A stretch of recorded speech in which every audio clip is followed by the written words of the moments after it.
Why wasn't I invited to Jake's wedding? The phone rang at home, and after debating whether to pick it up, I finally answered. Suddenly, a man's voice yelled at me. I froze, but the voice was familiar and nostalgic. I couldn't understand why he was so angry, nor could I find my voice. Hey Nancy, are you listening? My name is Nancy, a 49-year-old widow. My husband, Mark, passed away 10 years ago, and we had 2 children, Jake and Kate. My eldest son, Jake, is 23 and just got married last month. I never expected him to get married so early in his first year of working. I didn't have any problems with his fiancée, but I did express my concerns about how fast they were moving. She seems like a nice girl, but couldn't you take things slower? What if I put it off and then die young like Dad did? You'd regret that even more. His response left me speechless. Mark had been a college professor specializing in animal behavior. He was always deeply involved in his research. When he was offered a position at an international research institute, I tried to resist.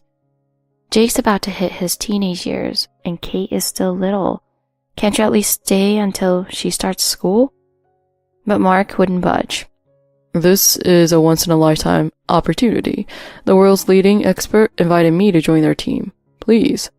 He even went as far as to get on his knees to beg. And seeing him so determined, my resolve wavered. I had fallen for Mark because of that passion.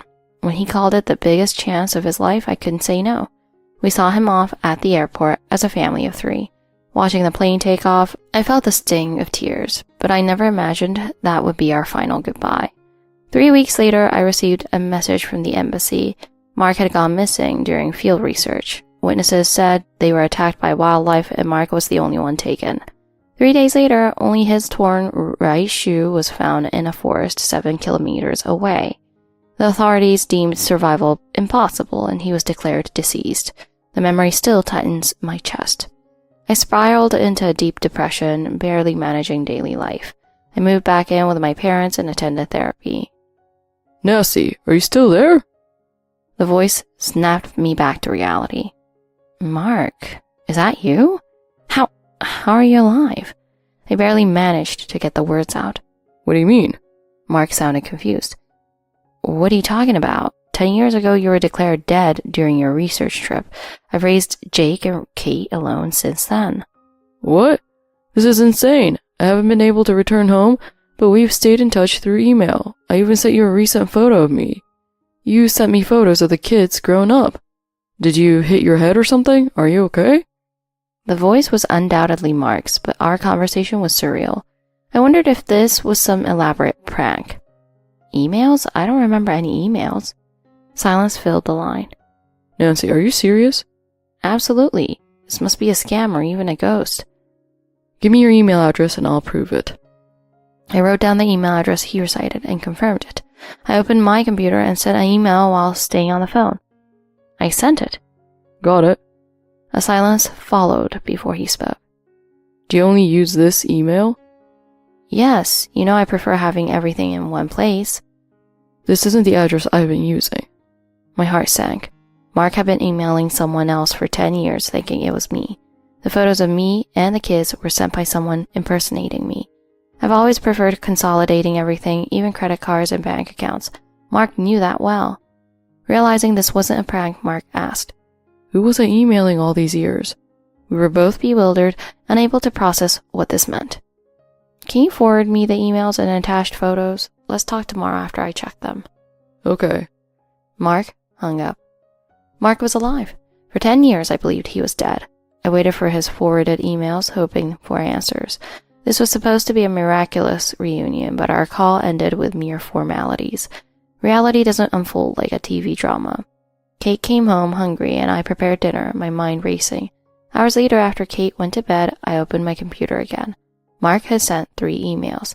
My hands trembled as I clicked on the first. It read, Today was Kate's first day of elementary school. She seemed sad, being the only one without her dad there. When will we finally get a family picture? Attached was a photo of Kate smiling shyly in front of her school's entrance. I didn't recall the email, but I recognized the photo. I had taken it.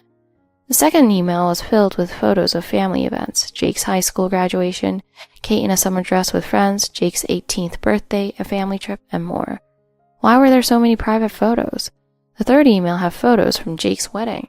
Photos of Jake with his bride, sibling shots of Kate and Jake, and even one of me with Jake.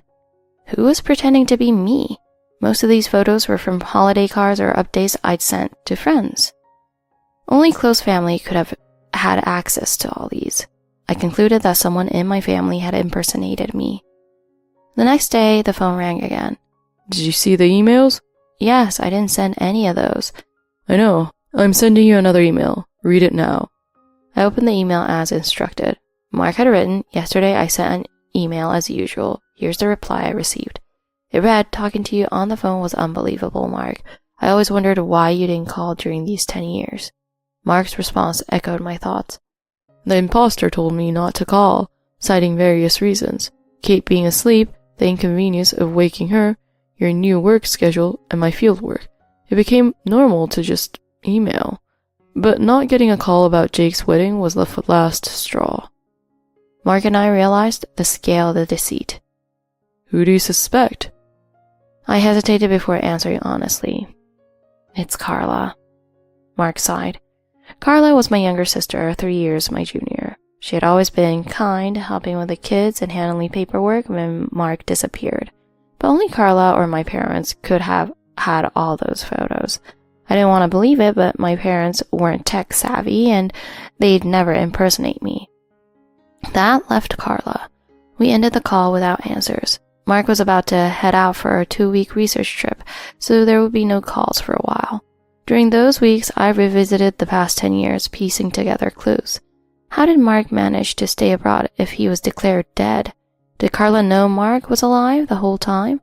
Did she and Mark collude? But why would Mark call now if they were in on it together? None of it made sense. 2 weeks later, Mark called, sounding urgent. Nancy, where's the money?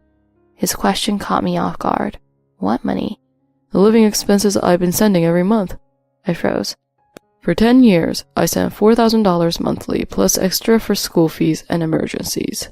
What? I didn't receive anything. Mark realized the full extent of the betrayal. I used your old bank account from before we were married. I updated the name to yours after we wed, but left the account untouched. I rushed to check the old storage box where I kept my old account passbooks.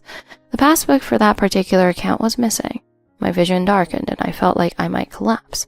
The only person who could have taken it was Carla, who often came over to watch the kids when I wasn't home. $4,000 a month for 10 years, plus extra funds. That added up to a small fortune.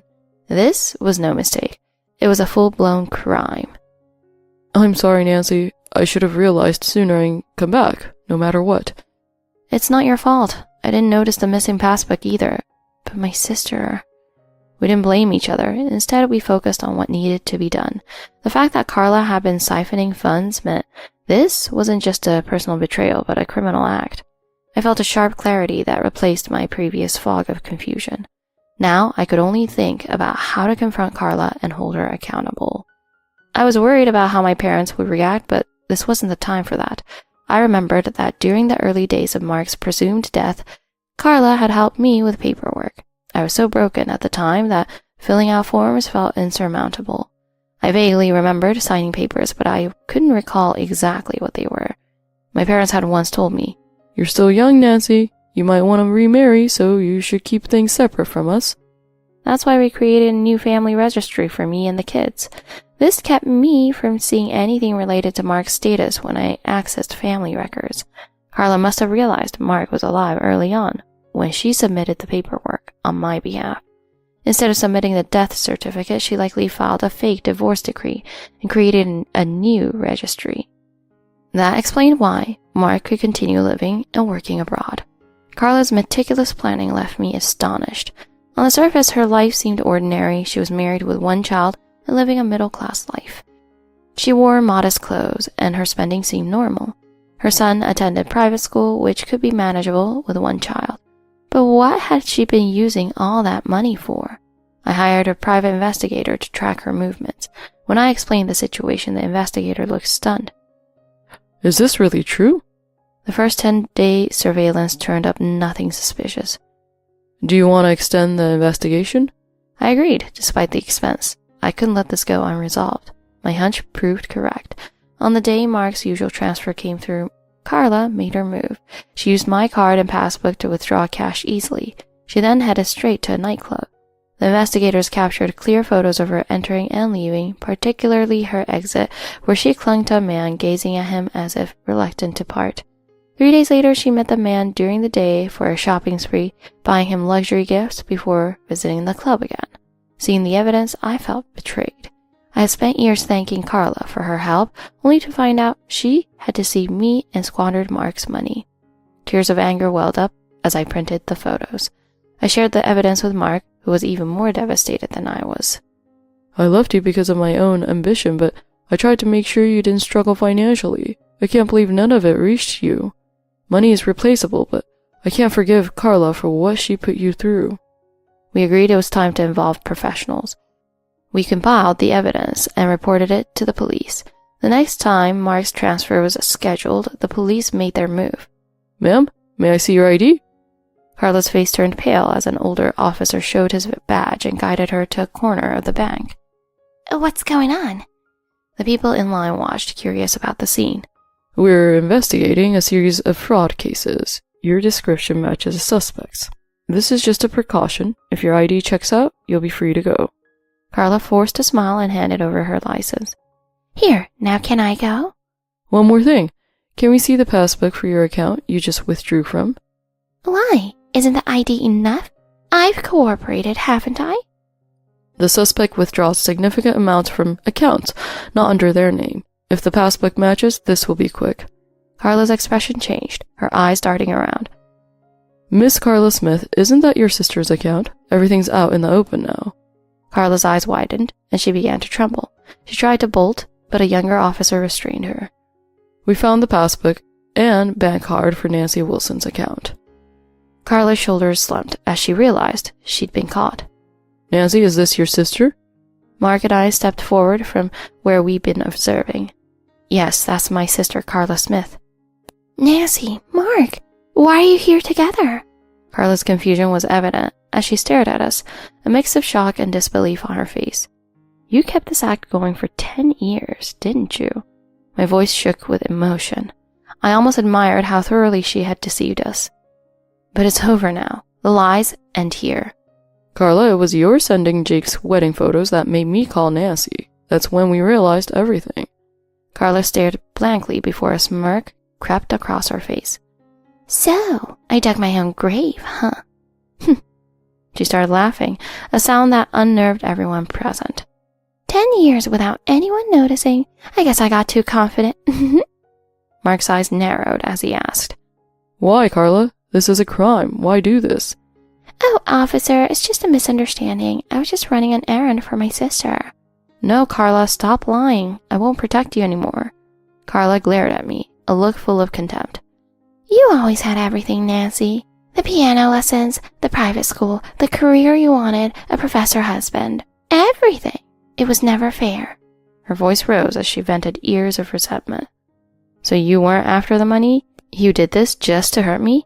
Yes, I wanted to see you struggle, to watch you suffer for once. But Carla, your grievances don't even make sense. You quit piano lessons, failed to pass high school exams, and dropped out. How is that my fault? Her reasons were shockingly immature, and I felt a wave of pity. I was grateful for your help, even when Mark was presumed dead. That's right. You thought I was your savior while I was laughing behind your back. You really are a fool, Nancy. The officer stepped in, clapping handcuffs on Carla's wrists. That's enough. Let's continue this at the station. The officers escorted Carla out, leaving us standing in stunned silence. The chapter of Carla's decade-long deception had finally closed. Carla was convicted of fraud and forgery, receiving a prison sentence. She has spent over $700,000 of Mark's money with little to show for it. My parents disowned her, and they never visited her in prison. Her husband filed for immediate divorce and moved away with their child. My parents tried to ask for help with raising their grandson, but were met with rejection. Mark and I decided that we wouldn't be lenient. She needed to repay what she'd stolen, even if it took a lifetime. The fake divorce was annulled, and Mark and I were legally married again.